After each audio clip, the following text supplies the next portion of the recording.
కళ్ళు మూసుకున్నట్లయితే చిన్న ప్రార్థన చేసుకుని వాక్య భాగాన్ని ధ్యానించుకుందాం. పరిశుద్ధులు పరిశుద్ధులు పరిశుద్ధులు తండ్రి, మీ పరిశుద్ధమైన పాదములకు స్తోత్రం.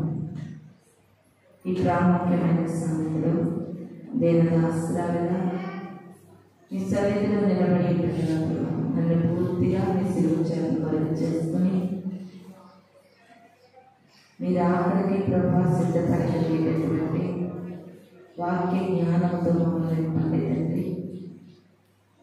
అశాశ్వతమైన ఈ జీవితంలో నుండి ప్రభావ శాశ్వతమైన మీ రాజ్యానికి మేము చేరుకునేటటువంటి వాక్యానుసారమైన జ్ఞానంలో మాకు అనుగ్రహించండి ప్రభావ.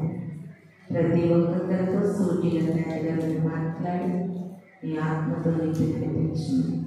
సమస్తాన్ని ప్రభావం అప్పగిస్తూ త్వరగా రాబోతున్న యేసు పరిశుద్ధ నామములో అడిగి వేడుకుని ప్రార్థిస్తున్నాం తండ్రి. ఆమేన్. ఈ చక్కటి సమయం ఇచ్చినటువంటి దేవునికి వందనాలు. కుడి వచ్చిన మీ అందరికీ కూడా నా వందనాలు తెలియజేస్తున్నాను. ఈ యొక్క సమయంలో వాక్య భాగాన్ని చదువుకుందాం. మత్తయి సువార్త 22వ అధ్యాయము 29వ వచనాన్ని చదువుకుందామండి.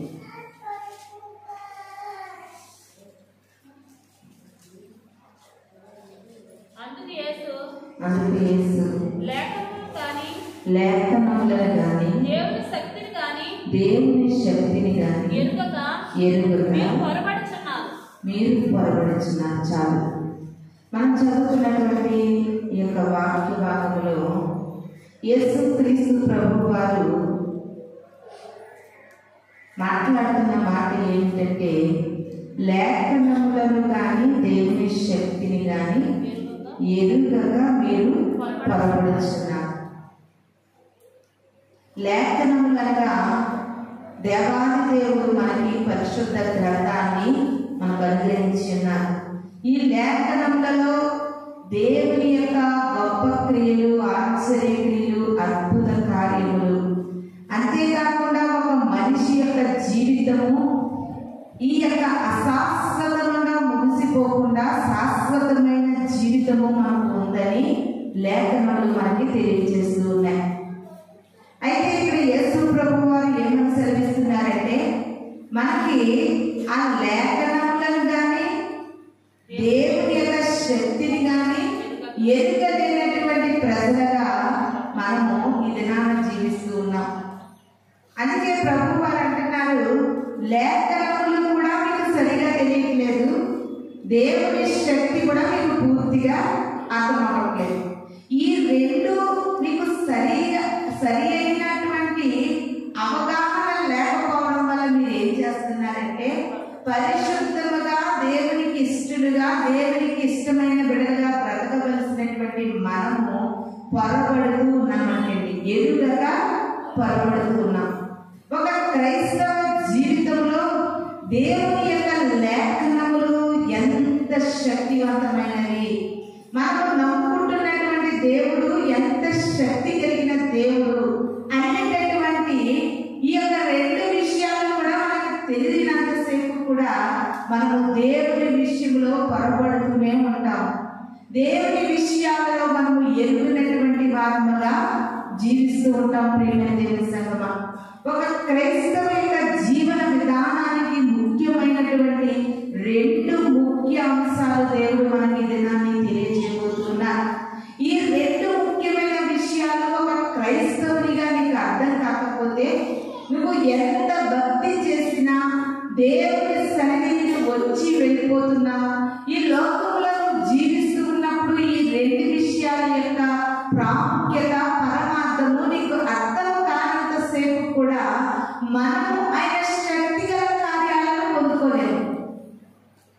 మనము లేఖనంలో ఉన్న శక్తిని మనం అనుభవించలేము.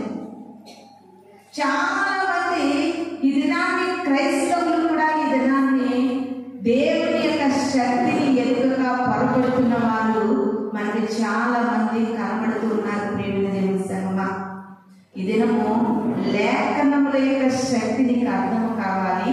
దేవుని యొక్క శక్తిని నువ్వు అర్థం చేసుకోవాలి. అర్థం కానంతసేపు కూడా మనం ఎరుగలేని వెర్రివారముగా బ్రతుకుతూ ఉంటాం. ప్రియమైన దేవుని సంగమా, ఇప్పుడు నేను ఏదైనా ఒక మాట ఎదుటి వ్యక్తి చెబుతున్నాను అనుకోండి, ఆ మాట అర్థం అవ్వగలిగితేనే ఆ వ్యక్తి ఆ మాటను అంగీకరించగలుగుతాడు. ఈ దినాన లేఖనములలో నుండి అనేకమైన వర్తమానాలు మీకు అందిస్తూ ఉన్నా మీరు అర్థం చేసుకోలేనటువంటి అజ్ఞాన స్థితిలో ఉన్నారంటే మీకు దేవుని శక్తి పట్ల ఉన్నటువంటి ఆ గొప్పతనము మీరు ఎరుగలేకపోతూ ఉన్నారు. ఇది మనం అందరం కూడా రెండు ముఖ్యమైన అంశాలు మన జీవితంలో మనం అన్వయించుకోగలుగుతున్నామా లేదా అనేది ఇది మనం నేర్చుకుందాం. ఏంటంటే ఆ రెండు ముఖ్యమైన విషయాలు, లేఖనములు ఎంత శక్తివంతమైనవో నీకు తెలియాలి, దేవుని శక్తి ఎంత గొప్పదో నీకు తెలియాలి. ఈ రెండు తెలియడము ఒక క్రైస్తవ జీవితానికి, ఈ కాలానికి, రాబోయే కాలానికి కూడా చాలా ముఖ్యమైనటువంటి విషయాలు. ప్రియమైన దేవుని సంగమా, అందుకనే దేవుని యొక్క శక్తిని ఎరిగినటువంటి ఒక భార్య భర్తలు మనకి కనబడుతూ ఉన్నారు. వారే చూద్దాం ఒకసారి. హెబ్రీల పత్రిక 11వ అధ్యాయము 8వ వచనాన్ని మనం చదువుకుందాం. అబ్రహాము పిలువబడినప్పుడు విశ్వాసమును బట్టి ఆ పిలుపునకు లోబడి తాను స్వాస్థ్యముగా పొందనైన ప్రదేశమునకు బయలువెళ్ళెను. మరియు ఎక్కడికి వెళ్ళవలెనో అది ఎదురుగా బయలువెళ్ళెను. ఇక్కడ అబ్రహాము గారు లేఖనములను, దేవుని శక్తిని నమ్మి తాను ఎక్కడికి వెళ్ళాలో కూడా తెలియకుండానే బయలుదేరి వెళ్ళిపోయాడు. అయినంత మాత్రాన నష్టాలు కూడా తెచ్చుకోలేదు, పరిస్థితులు ఏమి కూడా తారుమారవలేదు. ఈ లోకంలో దేవుని నమ్ముకున్న వ్యక్తి, నేను చెప్తున్నాను కదా, రెండు ప్రాముఖ్యమైన విషయాలను గ్రహించాలి. అది నువ్వు గ్రహించినప్పుడు నీ జీవితంలో తడబడుతనం రాదు, పొరపాట్లు రావు. నీ పరిస్థితుల విషయంలో కూడా ఈ రెండింటి యొక్క శక్తిని నువ్వు ఆశ్రయించగలిగితే నీ పరిస్థితులు మార్చగలుగుతాయి, నీ స్థితిగతులు మార్చగలుగుతాయి. అబ్రహాము గారు దేవుని యొక్క శక్తిని ఆశ్రయించి బయలుదేరి వెళ్ళారు కనుకే అబ్రహాము గారిని దేవుడు ఆశీర్వదించబడినట్లుగా ఆ దేశంలో ఎవరిని ఆశీర్వదించలేదండి. ఒక ఆశీర్వాదం ఒక క్రైస్తవుడు పొందుకోవాలంటే లేఖనంలో ఉన్న శక్తికి అర్థం కావాలి, దేవుని శక్తికి అర్థం కావాలి. అది అబ్రహాము గారికి అర్థమైంది కనుక దేవునిలో గొప్ప ఆశీర్వాదం అబ్రహాము గారు పొందుకోగలిగారు. భర్తగా మనకు అర్థమైంది, మరి భార్యగా సారమ్మ గారికి ఏమర్థమైందో అదే వచనంలో, ఎంత వచనంలో 11వ వచనం చదువుకుందాం. విశ్వాసమును బట్టి సారాయు వాగ్దానం చేసిన వాడు నమ్మదగిన వాడని ఎంచుకునేను గనుక తాను వయస్సు గతించినదైనను గర్భము ధరించటకు శక్తి పొందెను. హల్లెలూయా, హల్లెలూయా. ఇక్కడ భార్యాభర్తలు ఇద్దరు కూడా ఎవరిని ఆశ్రయిస్తున్నారంటే దేవుని శక్తిని ఆశ్రయిస్తున్నారు, దేవుని మాటను ఆశ్రయిస్తున్నారు. లేఖనములు, ఈ లేఖనములో ఉన్న మాటలు ఎవరివి? నాయన అలనాడు ఎంతగానో దేవుని కొరకు రక్తాన్ని చిందించినటువంటి అపోస్తుల మాటలా కాదు, ప్రవక్తల మాటలా కాదు. ప్రియమైన దేవుని సంగమా, ఇందులో పొందుపరచబడిన ప్రతి మాట కూడా, ఈ లేఖనంలో రాయబడినటువంటి ప్రతి మాట కూడా దేవుని మాటని ప్రతి క్రైస్తవుడు గుర్తించాలి. సారా గారి యొక్క జీవితాన్ని మనకు అందరికీ కూడా తెలుసు. ప్రియమైన దేవుని సంగమా, 90 సంవత్సరాలు వచ్చినటువంటి ఒక స్త్రీ పిల్లలు కనగలదా? ఆనాడు ఈనాడు కూడా అటువంటి శక్తి ఎవరికి కూడా లేదు. అయినప్పటికీ కూడా సారా దేవుని యొక్క మాటలు నమ్మింది. ఆ మాటలు నమ్మి తను ఏమి పొందుకుందండి? గర్భాన్ని పొందుకుంది. అంతేకాదు, చక్కటి కుమారుణ్ణి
ఇది నాకు మాట్లాడగలుగుతున్నావా?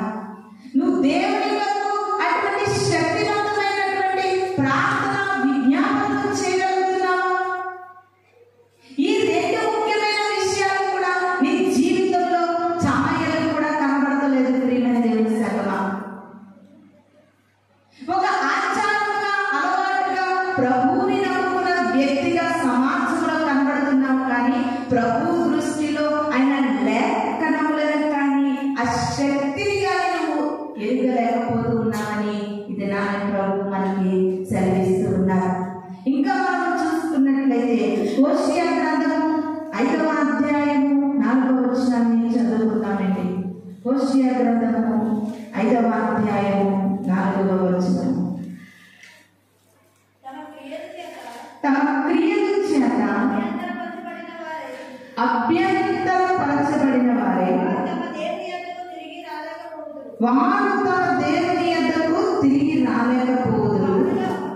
వారిలో వ్యభిచార మనస్సు ఉండుట వల్ల వారు యెహోవాను ఎరుగకయందురు. హల్లెలూయా, హల్లెలూయా. ఇప్పుడు ఇంకా మనం చెప్పుకుంటున్నటువంటి ఈ లేఖనములు మనకు ఇంకా అర్థం కావాలంటే ఇక్కడ హోషేయ భక్తుడు గొప్ప మాట తెలియజేస్తూ ఉన్నాడు. ఎందుకు ఈ మాటలు మనకు తెలియజేస్తూ ఉన్నారంటే మనము క్రియల చేత అభ్యంతరపరచబడుట వలన దేవుని యొద్దకు మనం తిరిగి రాలేకపోతున్నాం. అదొక గ్రూపు. అంతేకాదు వ్యభిచారము మనస్సు మనలో ఉండటం వలన లేఖనములను దేవుని శక్తిని కూడా మనం ఎరగలేకపోతున్నాం. హల్లెలూయా, హల్లెలూయా. ఎంత చక్కటి మాట చూడండి ప్రియమైన దేవుని సర్వ.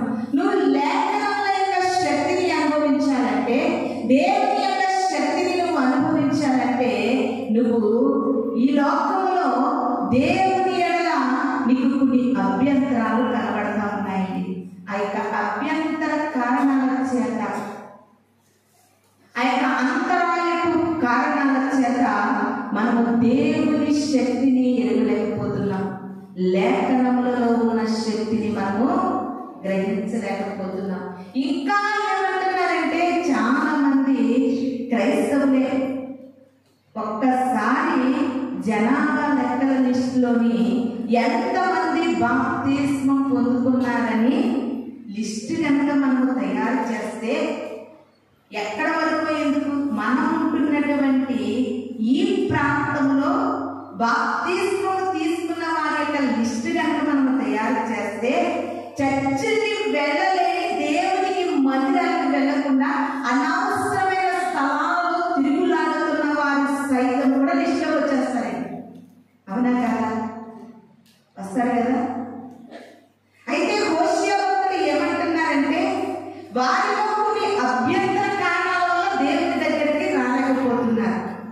అంతేకాదు వస్తున్న వారిలో కొంతమందికి వ్యభిచారము మనస్సు ఉండటం వలన దేవుడిని ఎరగలేనట్టుగా ఉంటున్నారు. ఇది నాన్ని ఎంతో మంది బాప్తిస్మాలు తీసుకోలేని వారు ఎవరు లేరు.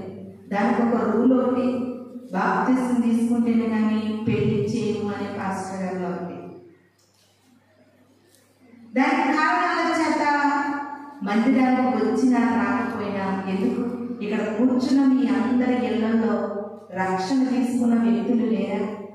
అలాగని వారు మందిరానికి వస్తున్నారా? లేదు కదా. అంటే వారిలో కొన్ని అభ్యంతర కారణాల చేత వారు దేవుని మందిరానికి రాలేకపోతున్నారు. లేఖనముల శక్తి వారికి అర్థం కాదు, దేవుని యొక్క శక్తి వారికి అర్థం కాదు. అందుకనే పేతురు భక్తుడు తెలియజేస్తూ ఉన్నారు, సిలువను గురించిన వార్త నశించిపోతున్న ప్రజలకు వెర్రితనంగా ఉంది. నువ్వు బైబిల్ పట్టుకుని దేవుని మందిరానికి వస్తుంటే నిన్ను చూసే వారికి వెర్రితనంగా ఉంది.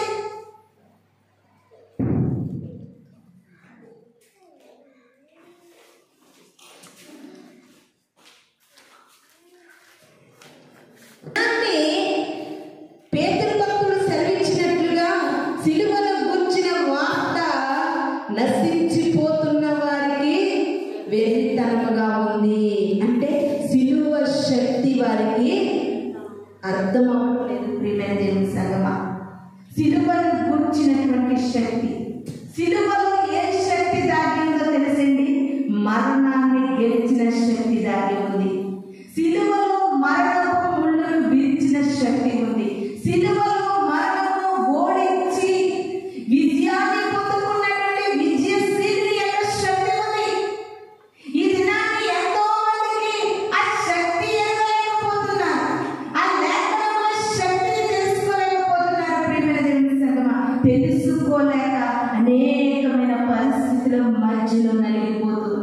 నలిగిపోవడానికి గల కారణాలు ఏంటంటే నువ్వు దేవుని శక్తిని ఎరుగక పొరబడుతూ ఉన్నావు. ప్రియమైన దేవుని సంగమా,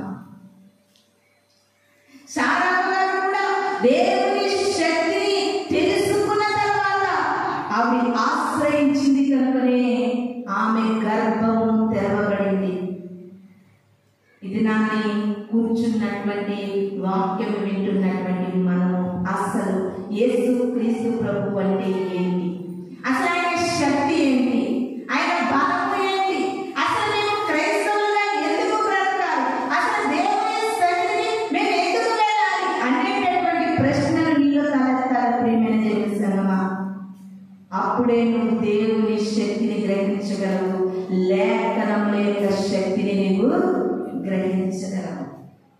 ఇది నాకు ఏ శక్తి తెలియదండి, రావడము పోవడము కిందే సంఘాలు కనబడుతూ ఉన్నాయి.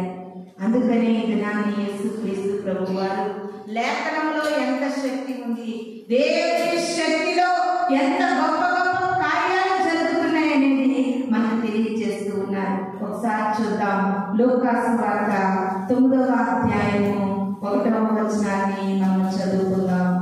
లూకాసు వార్త 9వ అధ్యాయం. ఆయన తన 12 మంది శిష్యులను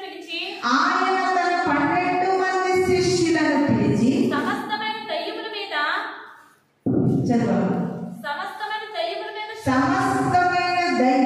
మీద శక్తిని, అధికారమును, రోగులను స్వస్థపరచు వరములను వారికి అనుగ్రహించి దేవుని రాజ్యమును ప్రకటించుటకు, రోగులను స్వస్థపరచుటకు వారిని పంపెను. హల్లెలూయా, హల్లెలూయా. చూడండి ప్రియమైన దేవుని సంగమా, ఆయన 12 మంది శిష్యులను పిలిచి సమస్తమైన దయ్యముల మీద వారికి శక్తిని ఇచ్చారంటే, దేని మీద? సమస్తమైన దయ్యముల మీద శక్తిని, అధికారులను, రోగులను స్వస్థపరిచేటటువంటి వరమును వారికి అనుగ్రహించారు. అంతేకాదు దేవుని రాజ్యమును ప్రకటించడానికి, రోగులను స్వస్థపరచడానికి వారిని దేవుడు పంపాడు. దేవుని సంగమా, అంటే ఈ దినాన్ని ఆ యొక్క శిష్యులు మనలాంటి మానవులే, మట్టి మాత్రులే అయినప్పటికీ కూడా దేవుడు అడుగుతూ ఉన్నారు.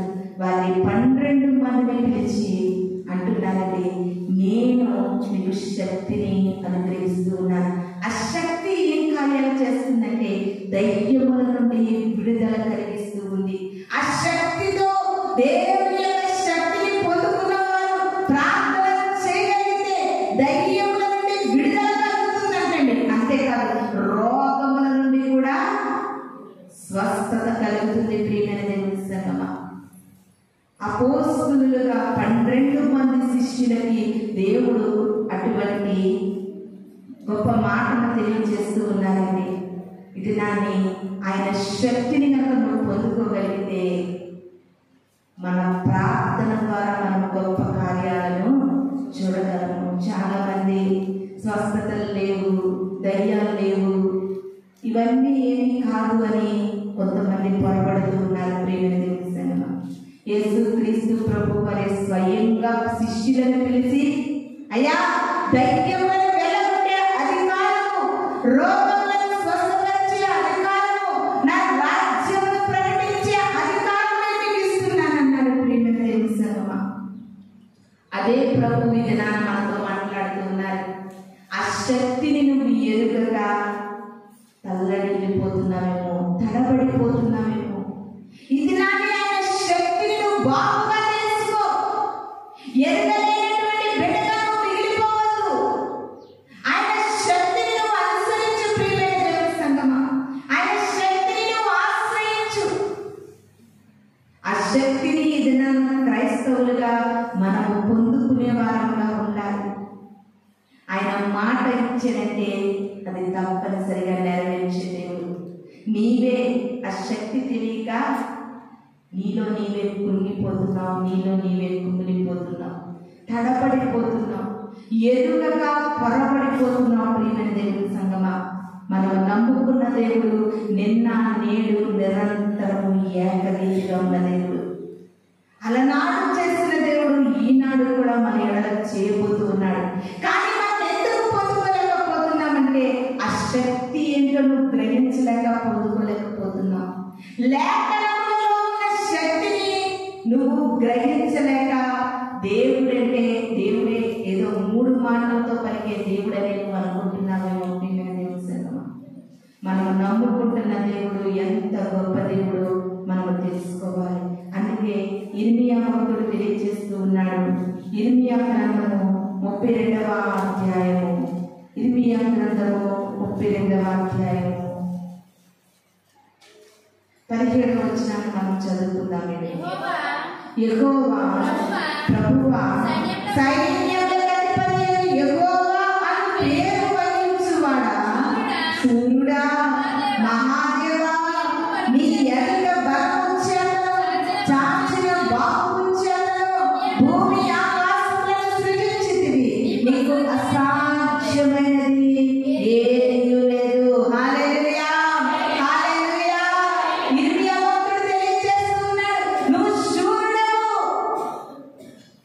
నువ్వు చాచిన బాహువు గొప్పది. అయ్యా, నీ శక్తిని గ్రహిస్తే నీకు అసాధ్యమైనది ఏది లేదు ప్రభా. నాలో నుండి నువ్వు ఏదైనా తీసివేయగలిగినటువంటి దేవుడు. ప్రియమైన దేవుని సంగమా, అబ్రహాము గారితో దేవుడు అంటున్నాడు, అబ్రహామా, నాకు అసాధ్యమైనది లోకంలో ఏదైనా ఉన్నదా? ఏది లేదు. నీవే అసాధ్యురాలిగా అసాధ్యుడుగా మిగిలిపోవడానికి గల కారణం ఏంటో తెలుసా? ఆయన శక్తిని నువ్వు ఆశ్రయించలేకపోతున్నావు.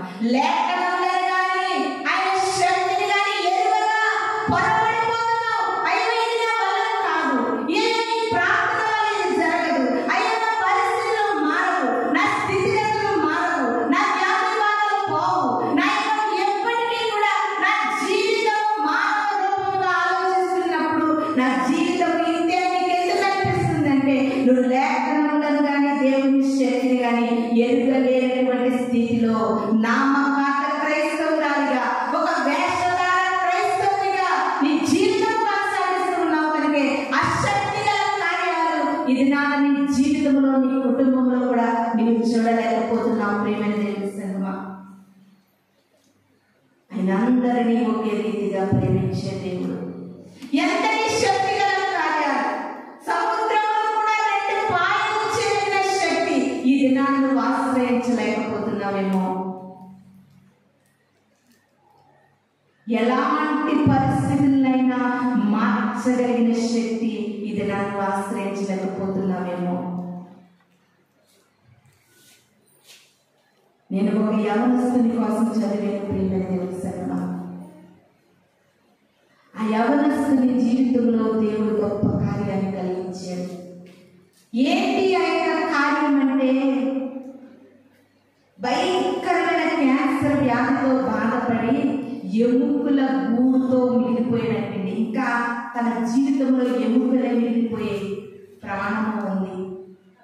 ఒక పాస్టర్ గారి దగ్గరికి వెళ్ళి అంటున్నాడంట, నన్ను ఎత్తి మీద చేసి ప్రార్థన చేయయ్యా, నేను స్వస్థత పొందుకుంటానంటే నిజంగా ఆ దైవ సేవకుడు కూడా దేవుని యొక్క ప్రతినిధిగా వాడబడే వ్యక్తి కాబట్టి నీ నెత్తి మీద నేను చేసి ప్రార్థన చేస్తే అవదయ్యా, ఈ రోజు ఇంటికి వెళ్ళినది మొదలుకొని నువ్వు కూర్చోలేకపోతున్నా, ఓపిక చేసుకుని కూర్చునైనా లేకపోతే పండుకునైనా ఏదో రీతిగా అర్థమైనా అర్థమవ్వకపోయినా బైబిల్ అంతా చదవడం ప్రారంభించు.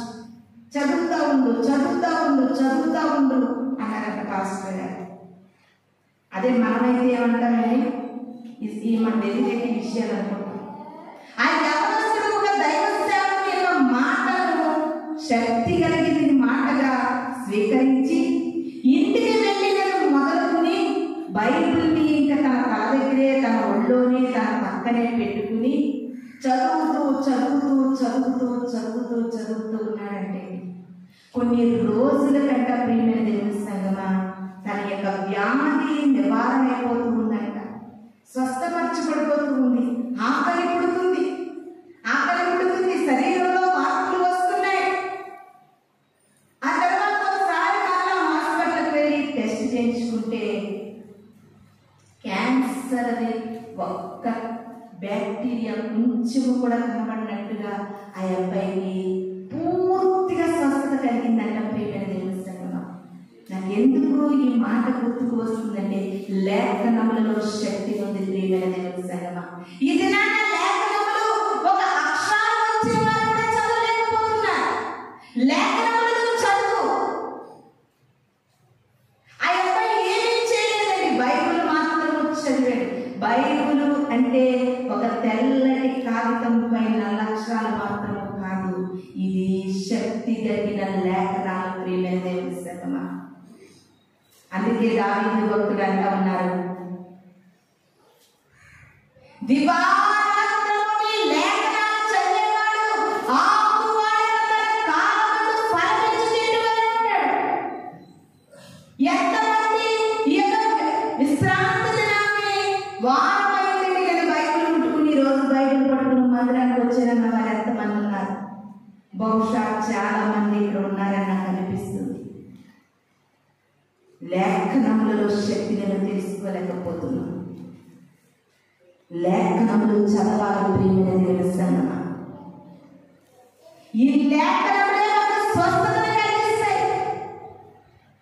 మనకందరికీ ఒకటే తెలుసు, బాధగా ఉన్నా, వేదనగా ఉన్నా, కష్టంగా ఉన్నా, రోగమైనా, ఏ పరిస్థితులైనా ప్రార్థన చేయాలని మాత్రమే మనకు తెలుస్తుందేమో. ప్రియమైన దేవుని సంగమా, ఒకటే కాదు, లేఖనములలో కూడా దేవుని శక్తి ఉంది. అందుకే యేసుక్రీస్తు ప్రభు వారు అంటున్నారు, మీరు లేఖనములను కానీ దేవుని శక్తిని కానీ ఎరుగక పొరబడుచున్నారు. ఇది నాని ఎరిగి కూడా ఎరగమన్నట్టుగా పొరబడుతూ ఉన్నామేమో. ప్రభు యొక్క వాక్యము మనకు సెలవిస్తూ ఉంది, ఆయనకి అసాధ్యమైనది ఏది లేదు, ఆయనకు అసాధ్యమైనది ఏది లేదు. ప్రియమైనది, ఇది నాకు క్రైస్తవులు కాదు, క్రైస్తవ్యంలో స్వామరితనం ఉంది. ఒక క్రైస్తవుడిగా, ఒక మనిషిగా ఇంటిని పని చేసుకునేటువంటి స్వామరితనం లేదు. కానీ ఒక గంట ప్రార్థన చేయని స్వామరితనం, కొద్దిసేపు లేఖనములు చదవలేని స్వామరితనం, వారికి ఒక రోజు ఉపవాసం ఉండలేని స్వామరితనం, తెల్లవారుజామున లేచి దేవునికి మొరపెట్టలేని స్వామరితనం, అలాంటి స్వామరితనం ఈ దినాన క్రైస్తవులను వెంటాడుతూ ఉంది. ప్రియమైన దేవుని సంగమా, స్వామరితనం అంటే మేము పనంతా చేసుకుంటున్నామండి అని చాలా మంది అనవచ్చు. క్రైస్తవునిలో కాదు, క్రైస్తవ్యంలో స్వామరితనం ఉంది. దినాన్ని దేవుని కొరకు బ్రతకలేని స్వామరితనం, ఉపవాస ప్రార్థనలకి అవకాశం ఉండి కూడా సద్వినియోగం చేసుకోలేని స్వామరితనం, ఇది నాకు నేను వెంటాడుతూ ఉందేమో. ప్రియమైన దేవుని సంగమా, సోమరి ఆశపడును గాని వారికి దక్కదు అని సామెతల గ్రంథంలో మనకు తెలియజేస్తుంది. ప్రభు ఎదుటి ఒక స్వస్థత కావాలని ఆశ ఉంది, ప్రభు ఎదుటి ఒక మేలు కావాలని ఆశ ఉంది, ప్రభు ఎదుటి ఏదో పొందుకోవాలని ఆశ ఉంది. కానీ సోమరి వారిగా క్రైస్తవ్యంలో జీవించడం వల్ల ఏది నువ్వు పొందుకోలేకపోతున్నావు. ప్రియమైన దేవుని సంగమా, ఇది నాని దేవుడు నిన్ను మేలు కొలుపుతూ ఉన్నాడు. అన్నిటిలో ఎలక్ట్గా ఉండగలుగుతున్నావు, కానీ దేవుని విషయాలకు వచ్చేసరికి నీలో సోమరితనము కనబడతా ఉంది. ప్రియమైన దేవుని సంగమా, సోమరి ఆశపడను కానీ వారికి ఏది దక్కదండి. ఆయన శక్తిని నువ్వు ఆశ్రయించాలంటే నువ్వు సోమరితనాన్ని విడిచిపెట్టాలి. దేవుని స్తుతించడంలో స్వాగతం, పనికి మారిన మాటలు నడవడ వాక్యంలో మాత్రము చిరాకు కలగదు. కానీ దేవుని ఆరాధించాలంటే సోమరితనం, దేవుని స్తుతించాలంటే సోమరితనం. గంటల గంటలు అనేక స్థలాల్లో నిలబడతావు, కానీ ఆరాధన నిలబడడానికి నీలో సోమరితనం ఎదురవుతుంది. ప్రియమైన దేవుని సంగమా, ఇది నాన్న ఇన్ని ఇన్ని రీతిలుగా ఉన్నటువంటి నీ క్రైస్తవ్యంలో దేవుని శక్తిని నువ్వు ఎలా పొందుకోగలుగుతావు? ఆయన లేఖనముల శక్తిని నువ్వు ఎలా పొందుకోగలుగుతావు? గంటల తరబడి సెల్ ఫోన్ పట్టుకుని ఇలా ఇలా ఇలా ఈ బొట్ల మీద అరిగిపోయేలా స్క్రోల్ చేస్తావు, కానీ బైబిల్ పట్టుకుని పేపర్లు తిప్పలేని సోమరతనం నీలో కనబడుతుంది. ఇది నాని ఎంతమంది క్రైస్తవులు ఇలాంటి స్థితిగతులతో బ్రతుకుతున్నారో ఇది నన్ను ప్రభు మాట్లాడుతూ ఉన్నాడు నీతోనే. మనంటది కుమార్తె సెల్ అంటే ఇలా ఇలా అనడానికి ఏమి జరిగిపోతాయని దానికి యాప్లు కూడా కొనుక్కుంటారు కొంతమంది. నాకు ఆశ్చర్యం అనిపించింది, నాకు తెలియదు ఇప్పుడు వరకు. దానితో గడపడానికి గంటల సమయాన్ని వెచ్చించగలుగుతున్నావే, లేఖనముల శక్తిని ఎలా గ్రహించగలుగుతాం? లేఖనములు పట్టుకుని పేపర్లో తిరిగేస్తూ మనసులో అధ్యయనం చేస్తూ నువ్వు చదివి కొన్ని సంవత్సరాలు గతించిపోతుంది. ప్రియమైన దేవుని సంగమా, నీ పట్ల దేవుని శక్తి గల కార్యాలు ఎలా జరుగుతాయి అనుకుంటున్నావు? ఎలా పొందుకోవాలని సిగ్గులేకుండా ఆశపడుతున్నావు? ఇది నా ప్రభు మనం దర్శిస్తూ ఉన్నారు. లేఖనముల శక్తిని, దేవుని శక్తిని ఎరిగినటువంటి క్రైస్తవుడిగా సమాజం ఎదుట ఒక సాక్షిగా నిలబడాలి. నీకే తెలియని శక్తి ఏంటో, ఆ లేఖనములలో శక్తి తెలియదు, ఆ ప్రార్థనలో శక్తి తెలియదు. దేవుని శక్తి అసాధ్యమైనది లేదు అని నీకే అర్థమైనప్పుడు సమాజంలో ఎలా నిలబడగలుగుతావు? ఇది నా ప్రభు మనం దర్శిస్తూ ఉన్నారు. ప్రియమైన దేవుని సంగమా, సారా సమాజంలో నా గర్భము మరణించినదైన బ్రతుకుతుల్యమైన నేను నమ్ముకున్న దేవుని శక్తి ద్వారా నేను గర్భము ధరించానని సమాజంలో సవాలుగా నిలబడింది. డొల్లు మాటలు చెప్పకు, చేతగాని కబుర్లు చెప్పకు, మాటలతో మాయమంత్రపు మాటలు చెప్పకు, క్రియలలో దేవుని శక్తిని నువ్వు చూపించు. ప్రియమైన క్రైస్తవుడా, ఇది నా ప్రభు మనతో మాట్లాడుతూ ఉన్నారు. ఆ శక్తిని నువ్వు పొందుకో.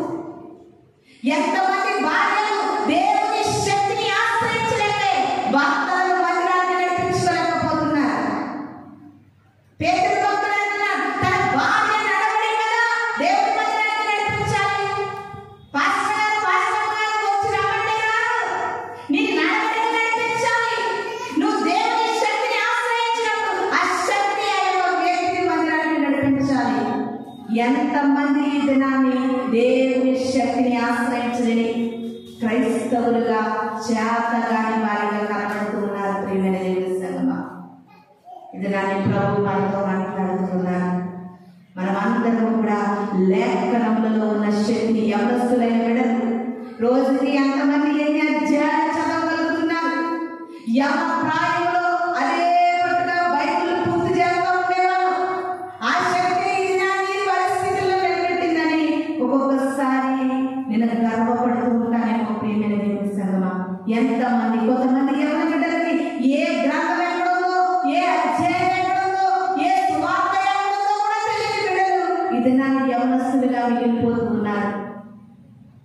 ఆలోచించండి, నువ్వు లేఖనములు చదవడం మొదలు పెట్టండి.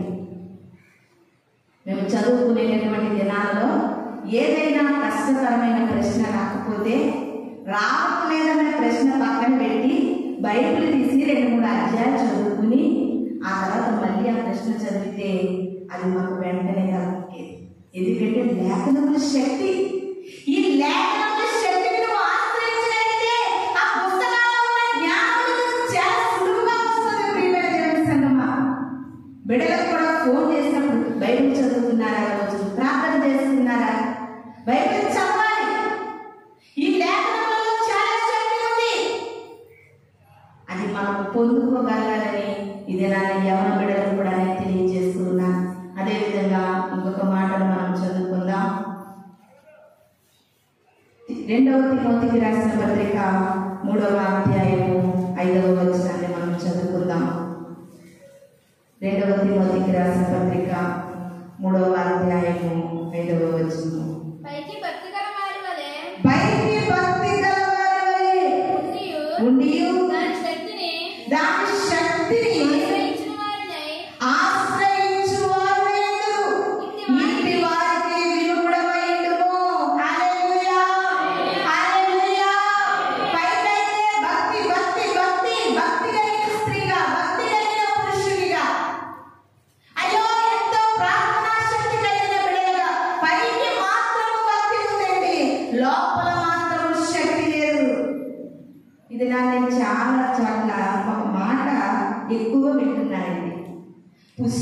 మంది నాలాగా మంచిగా ఉంటున్నారు అందరూ పైకి, కానీ లోపల వారికి చాలా ఆరోగ్య సమస్యలు ఉన్నాయి. ఈ మాట ప్రతి మాట నేను వింటున్నాను. పైకి బాగానే ఉంటున్నామమ్మా, లోపల ఏం లేదు, అంతా డొల్లే, శక్తిహీనత, బలహీనత. పైకి బాగానే ఉంటున్నాం, పైకి బాగా ఉన్నంత మాత్రాన లోపల మంచి ఆరోగ్యం లేకపోతే మనం లేవగలమా, మనం తిరగగలమా, బ్రతకగలమా? ఉండవలసింది లోపల, పైకి ఎలా ఉన్నదనేది కాదు, లోపల ఉండాలి. ఇది నా భక్తి కూడా అంతే. పైకి భక్తి గలవారు అని చెప్పుకుంటున్నవారు అనేక మంది ఉంటున్నారు, కానీ వారిలో మాత్రము దేవుని శక్తి లేదంటుంది వాక్యము. ప్రియమైన దేవుని సంగమా, శక్తి లేని భక్తిని వెన్నాలు చేసినప్పటికీ ఆయన శక్తి కలిగిన కార్యాలను సాక్షిగా నిలబడలేవండి. దినాన్ని అపోస్తులైన పౌలు గారు మనతో మాట్లాడుతూ తెలియజేస్తున్నటువంటి మాట ఎంత గొప్ప మాటని అపోస్తులైన పౌలు గారి ద్వారా దేవుడు మనకి తెలియజేస్తూ ఉన్నాడు. అంతేకాదు ప్రియమైన దేవుని సంగమా, దేవుడు మనకి శక్తిని ఇస్తున్నాడండి. అదే తిమోతి మొదటి పత్రిక 1వ అధ్యాయం 7వ వచనం రాసుకోండి, ఎవరు చదవద్దు. దేవుడు మనకి ఎలాంటి శక్తిని అంటే ఇంద్రియ నిగ్రహము గల శక్తిని ఇస్తూ ఉన్నాడంట. ప్రియమైన దేవుని సంగమా, ఈ మాట ఎంతమందికి అర్థమవగలుగుతుంది? ఇంద్రియ నిగ్రహము, ఇంద్రియ నిగ్రహం అంటే దేవుని కొరకు మన శరీర అవయవాలన్నీ కూడా నిగ్రహించుకునే శక్తిని మనం పొందుకోవాలంట. చర్చిలో ఉన్నంత సేపునమ్మా దేవుడి కొరకే చావాలనిపిస్తుంది, దేవుడి కొరకే బ్రతకాలనిపిస్తుంది. బయటికి వెళ్ళిందా నా నోరు అదుపు చేసుకోలేకపోతున్నాను, నా కళ్ళు అదుపు చేసుకోలేకపోతున్నాను, నా అవయవాలని అదుపు చేయలేకపోతున్నాను, నా ఆలోచనని అదుపు చేయలేకపోతున్నాను అని ఎంతో మంది క్రైస్తవులు మాట్లాడుతూ ఉంటారండి. కానీ దేవుడు అన్ని కూడా మనం అదుపు చేసుకుని ఆధీనంలో ఉంచుకునే శక్తిని కూడా మనకి ఇస్తున్నాడంట. ప్రియమైన దేవుని సంగమా, జాగ్రత్త. ఇవన్నీ తెలియక ఒక క్రైస్తవ జీవితంలో పొరపడుతూ ఉన్నామేమో, మనల్ని మనము పరీక్షించుకుందామండి. ఇంకొక మాట మనం చూద్దాం. ప్రియమైన దేవుని సంగమా, మత్తయి సువార్త 24వ అధ్యాయము 39వ వచనాన్ని చదువుకుందామండి. మత్తయి సువార్త 24వ అధ్యాయము 39వ వచనాన్ని చదువుకుందాం. జలప్రళయం వచ్చి అందరిని కొట్టుకుపో వరకు, మళ్ళీ చదువు. జలప్రళయం వచ్చి అందరిని కొట్టుకుపో వరకు, అందరూ కొట్టుకుపోయే వరకు ఎదురుకపోయిరి. హల్లెలూయా, హల్లెలూయా. ఒకసారి చదువుతున్నాను చూడండి అమ్మా. ఈ మాట చదువుతుండగా ప్రతి ఒక్కరు గమనించండి. ప్రియమైన దేవుని సంగమా, గమనించండి. ఒకసారి 37 నుండి ఒకసారి చదువుతున్నాను. నోవహు దినములలో ఎలా ఉండినో మనుష్య కుమారుని రాకడయు అలాగే ఉండును.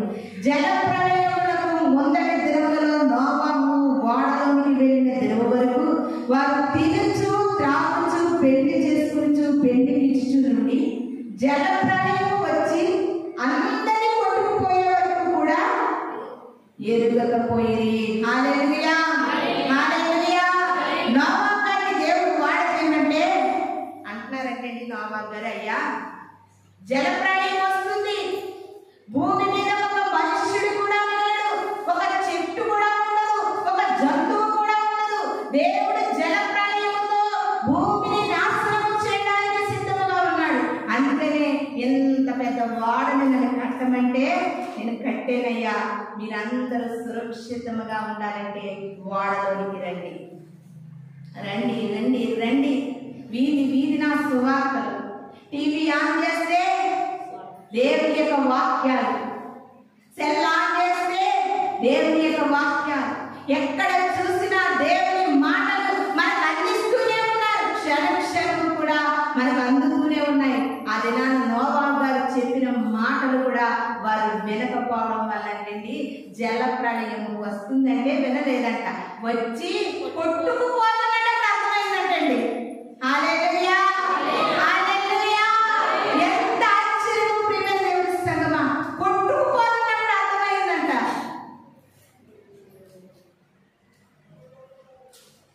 మంచిగా బ్రతికి బ్రతికి బ్రతికి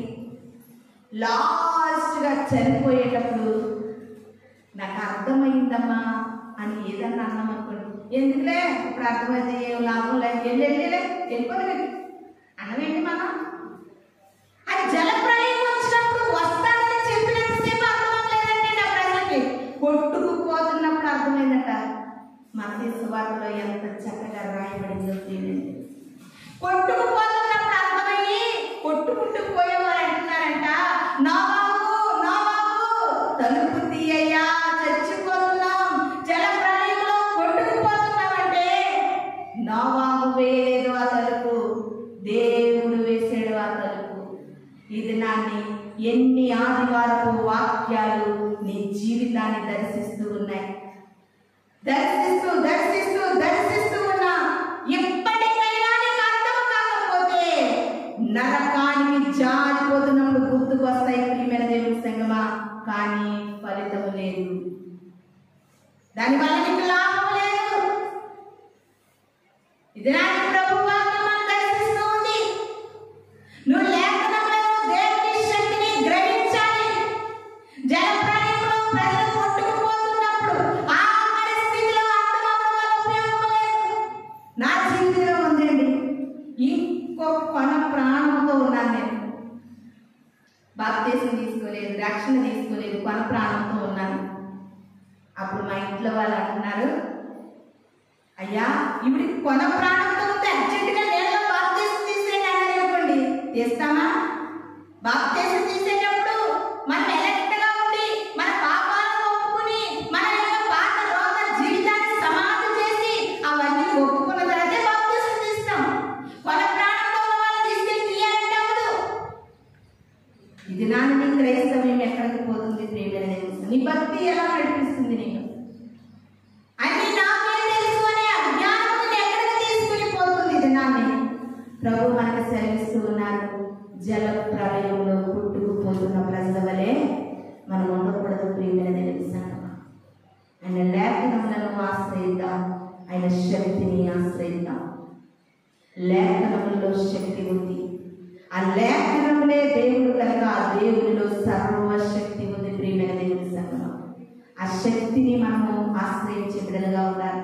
యోహాను భక్తులు అంటూ ఉన్నారు, నేను బాప్తీసం తీసేసినంత మాత్రాన నేను ఏదో పెద్ద గొప్పవాడిని మీరు అనుకోవద్దు, నాకంటే శక్తిమంతుడు ఒకరు వస్తున్నారు, ఆయన చెప్పులు ముట్టుకోవడానికి కూడా నేను అనుకుని కాదు ప్రియమైన దేవుని సంగమా. ఈ వాక్యము నీతో మాట్లాడుతూ ఉంటుండగా శక్తిమంతుడైన దేవుడు, రాజులకు రాజు అయిన దేవుడు కొదమ సింహంగా ఈ లోకానికి వస్తూ ఉంటుండగా ప్రియమైన దేవుని సంగమా, అప్పుడు రొమ్ము కొట్టుకుంటూ ప్రభా ప్రభా ప్రభా నువ్వు ఎంత వినిపించినా కానీ నీకు ఫలితము లేని రోజులు రాబోతున్నాయి ప్రియమైన దేవుని సంగమా. ఇది నాకు దేవుని శక్తిని ఆశ్రయించు, ఆయన లేఖనంలో ఉన్న శక్తిని ఆశ్రయించు. మనస్సు బాగోకపోతే, పరిస్థితులు బాగోకపోతే, లేకపోతే ఆరోగ్యం బాగోకపోతే, స్థితిగతులు బాగోకపోతే చక్కగా బయటిని ఒళ్ళు వేసుకుని చదవడం ప్రారంభించు. ప్రశాంతత లభిస్తుంది, సమాధానం లభిస్తుంది, నెమ్మది లభిస్తుంది. ఆ పరిస్థితులను బట్టి విసుగుపోయి నిన్ను నువ్వు తిట్టుకోవడము, నీ జీవితాన్ని బట్టి నువ్వు సర్వించుకోవడము, నీ జీవితం ద్వారా నువ్వే విసుగుపోయి నువ్వే తిట్టేసుకున్నంత మాత్రాన సొల్యూషన్ మాత్రం దొరకదు ప్రియమైన దేవుని సంగమా. లేఖనములను ఆశ్రయించండి, దేవుని శక్తిని ఆశ్రయించండి, దేవుని ఆశ్రయించండి. ప్రభువా శక్తిగల కార్యాలను జ్ఞాపకం చేసుకోండి. ప్రభువా 12 ఏళ్ల నుండి రక్తస్రావ స్త్రీ బాగు చేసిన శక్తిమంతుడా, నన్ను ఎందుకు నువ్వు బాగు చేయవయ్యా? నీ శక్తిని నేను ఆశ్రయిస్తున్నాను, నీ శక్తిని నేను కోరుకుంటున్నాను ప్రభువా. ఎన్నో అద్భుతాలు ఆశ్చర్యాలు చేసిన దేవుడా, నా పట్ల ఎందుకు చేయలేకపోతున్నా? నేను ఎందుకు పొందుకోలేకపోతున్నా? నా కుటుంబంలో ఎందుకు జరగలేకపోతున్నాయి? నేను లేఖనంలో శక్తిని గ్రహించట్లేదు ప్రభువా. నీ శక్తిని నేను గ్రహించకే ఏది పొందుకోలేనటువంటి చేతగాని స్థితిలో మిగిలిపోతున్నానయ్యా. జ్ఞాపకం చేసుకోండి. పూర్వపు కాలము పెద్దల నాటి ప్రార్థనలు ఎలా ఉండేవో తెలుసా? పెద్దలు మేము వెళ్ళేటటువంటి సంఘంలో ఒక పెద్ద ఆయన ఉండేవారు, ఆయన పేరు కొన్నేని గారు అనేటటువంటి పాస్టర్ గారికి పొరపాటున ప్రేరేపించబడిన వారని వాక్యం తర్వాత ప్రార్థనిస్తే, ప్రభువా అబ్రాహాముగా సహాయం చేశావు, యోనాని సముద్రంలో నుండి చేప కడుపులో నుండి విడిపించావు, ఎర్ర సముద్రం నుండి నీ ప్రజలను తప్పించావు, కుంటివారిని గుడ్డివారిని మోగవారిని పక్షవాయువు గలవారిని బాగు చేశావు. ఎన్ని ఎత్తిపెట్టి ప్రార్థన చేసేవారండి. చెయ్యాలి, గుర్తుకు తెచ్చుకోవాలి. అవన్నీ గుర్తుకొస్తున్నప్పుడు మనలో తెలియని శక్తి నింపబడుతుంది. ప్రియమైన దేవుని సంగమా, దేవుని కార్యాలు మనం జ్ఞాపకం చేసుకోవాలి. పనికి మాలిన విషయాలు మాటి మాటికి జ్ఞాపకం చేసుకోవడం కాదు, దేవుని అద్భుతాలు జ్ఞాపకం చేసుకోవాలి, ఆశ్చర్య కార్యాలు జ్ఞాపకం చేసుకోవాలి. ఆయన ఏదైనా చేయగలిగిన అసాధ్యుడైన దేవుడని మనం జ్ఞాపకం చేసుకోవాలి. ఆయనకు అసాధ్యమైనది ఏమీ లేదని మనం జ్ఞాపకం చేసుకోవాలి. ఇలాంటివన్నీ మనం జ్ఞాపకం చేసుకున్నప్పుడు దేవుని శక్తిని మనం పొందుకుంటామండి.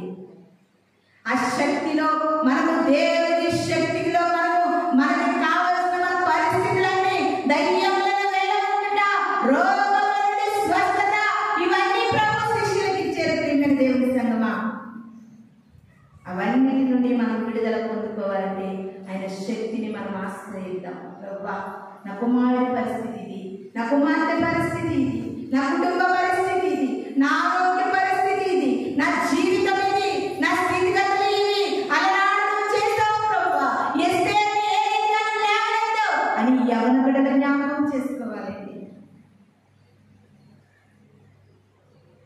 ప్రతి ఒక్కరు కూడా ప్రభువా నీ శక్తి గల కార్యాలను తలపోసుకుని చూడాలి. ఆయన శక్తి గల కార్యాలు మనం జ్ఞాపకం చేసుకుంటుంటే ప్రియమైన దేవుని సంగమా, ఒళ్ళు గగ్గులు పొడుస్తూ ఉంటాయి.